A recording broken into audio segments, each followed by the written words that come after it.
Dennis Howard here. I'm joined by Tom Baker, our commercial manager. And I suppose something that crops up every year, Tom, is the lull that might have happened during the spring in calving. So often when the bull goes out or AI stops, there can be a bit of a lull and then it kicks in again. What are your thoughts or any advice to farmers at this juncture? Well, yes, I suppose it's a problem. It's a perennial problem at this stage, and a lot of farmers would say why. And but really, I suppose it does come down to probably I think heat detection, and also the big thing is that a lot of farmers, they're after coming out of a busy spring. They do the AI for a month, whatever, 5-6 weeks, and generally then they tend to leave off stock bulls. And we're often seeing that the stock bull can be a problem, as in, they're left off. A lot of them are not being fertility tested, which is definitely is an issue. Yeah, they need to be fertility tested. Bit of a substandard fella. Yeah, and look, he'll look to be doing the job. He's there, he's mounting, he's doing everything right, But so if you just stop and I suppose having enough bull power is the other thing.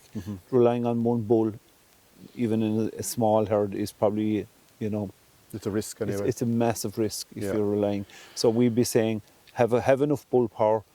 You need probably definitely if you half the herd covered with AI, they recommend about 1 bull to 20 cows.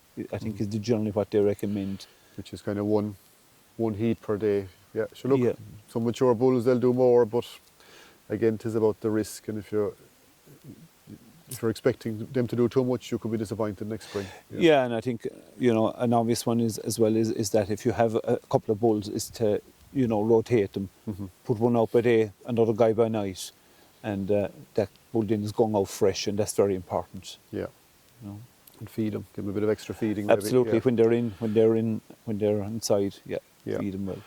And transitioning, I suppose another thing is maybe to keep AIing for a period of time after the bulls go out. Absolutely, yeah.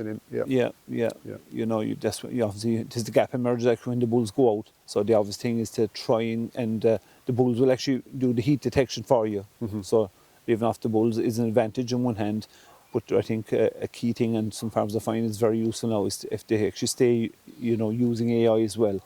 And they're always amazed, like say if you live off a Hereford bull, and you might, stick in an Angus straw or whatever breed it is, just put in a different breed to the one that the stock bull is, and you'll be amazed. You'll see that nearly 50% of the calves next spring are actually still from the AI. Yeah, there's a really nice feature in farm ops that keeps calculating the potential empty cows as you go along. So, and depending how many bulls you have, then you'll know if your ratio is correct. Yeah, that's right. Yeah, very useful. A lot of guys find that. Farmers find that very useful feature in farm ops. Yeah. Very good. Thank you, Tom. Okay.